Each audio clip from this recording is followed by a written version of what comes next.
Welcome to the channel, guys. My name is Justin.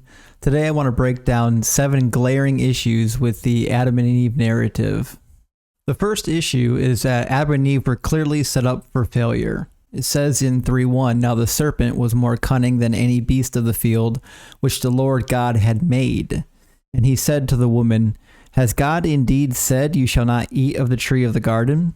So God actually created the serpent, and I would imagine specifically to be cunning and crafty, and he gave the serpent the ability to speak a human language. The reason why the serpent was able to deceive Adam and Eve is because God designed him to do so. Also, if God designed the serpent to be cunning and crafty and then placed it in the garden with mankind, how is he not aware of what would take place? How could he have not predicted that the serpent was going to speak to the humans in their language and try to trick them? If Adam and Eve were created with no knowledge of good and evil, how could they possibly know if the serpent was tricking them? They don't know right from wrong. They don't know good from evil.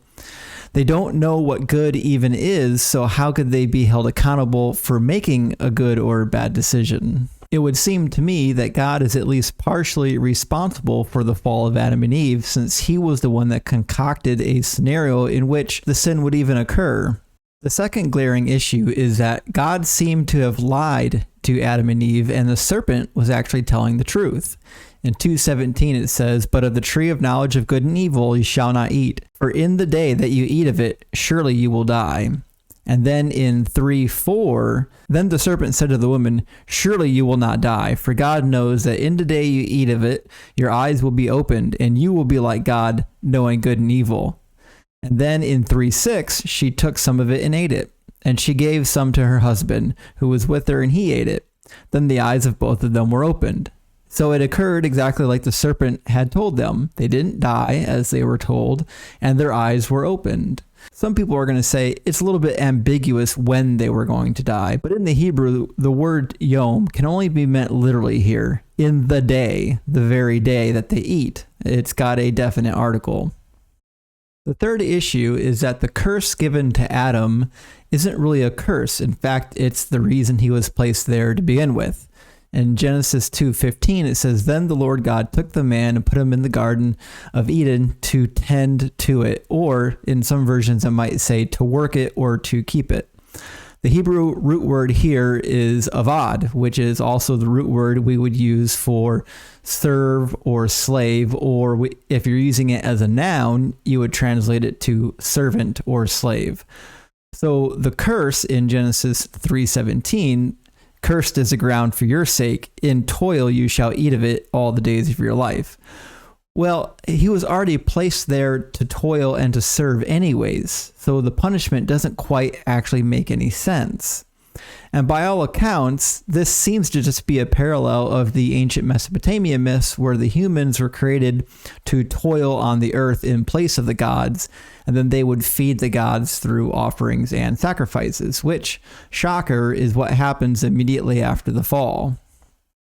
The fourth glaring issue is that immortality was never actually given to Adam and Eve. In fact, immortality was only the result of them having access to the tree of life.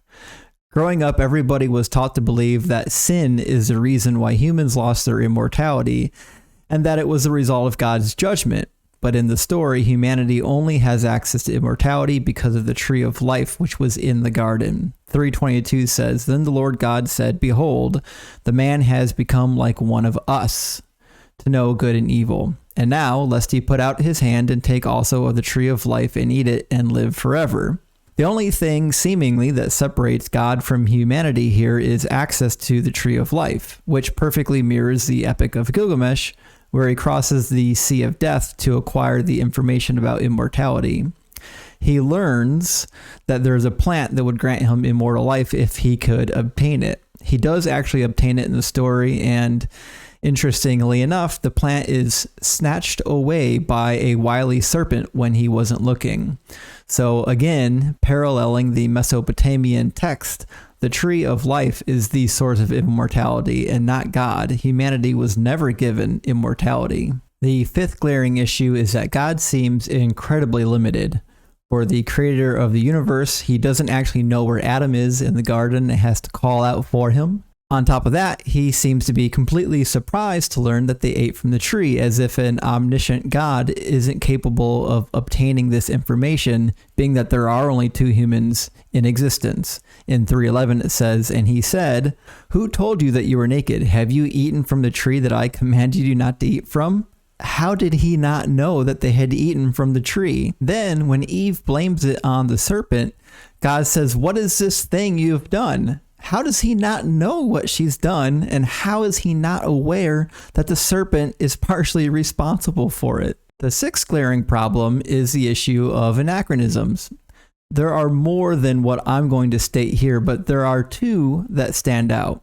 In 3:19 it says, "In the sweat of your face you shall eat bread," but how in the world do they know what bread is? They've never invented fire yet. They've never invented cooking tools yet. Are we to assume that God has taught them the tools of civilization while inside of the garden? And this is something that God is telling them they're going to do as if they know what it actually means, but they don't. Additionally, in 3:24, he placed cherubim at the east of the garden and a flaming sword which turned every way to guard the way to the tree of life. This seems quite problematic as, one, God created the first weapon of war, and two, metallurgy had not been invented yet. Indeed, it would be true that Adam and Eve had no clue what a sword was. How did this information get transmitted orally to anybody in the culture? I have to assume here that this is just an anachronism in the text, or it was an interpretation by later writers. Genesis 4:22, however, states, "Zilhah also had a son, Tubal-Cain, who forged all kinds of tools out of bronze and iron." This is just 2 generations from Adam. People are already forging tools out of metal and iron. We could assume now that metallurgy is a thing. So I guess we have to assume based on the text that God is the one that introduced metallurgy and sword making, which means God is responsible for creating the first weapon of war. Glaring issue number 7 and the final one. All humanity was punished for Adam's sin by logic of faulty ancient science. No one really talks about this, but the ancient view was that sin made a person impure, just like dirt would make a person impure. They also believed that man contained seeds or tiny humans inside of their members, and every person that was ever born was inside of Adam.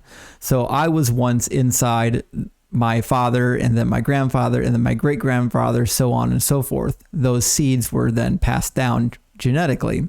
This concept is evident even in the time of Jesus, when the writer of Hebrew justifies the elevation of the Melchizedek priesthood over that of the Levitical priesthood, because the Levites were still inside of Abraham when he made his offering to Melchizedek. This, of course, explains why Adam's sin could taint all of humanity, because all of humanity was inside of Adam in the form of a seed. So when Adam became defiled by sin, so did all of humanity. However, we know that sin doesn't actually defile a person. We know that there is no connection between sin and actual purity, although in the Old Testament and in the story of Adam and Eve, it is inherent to the story that we understand sin and impurity as being inextricably linked. However, this is just not the case scientifically. So there are probably more issues with the Adam and Eve story. I wanted to limit it to 7. I would love to know some of the issues that pop out when you read the Adam and Eve narrative. Thank you for watching. Like and subscribe. This is a brand new channel, so any love I can get through likes and comments are greatly appreciated.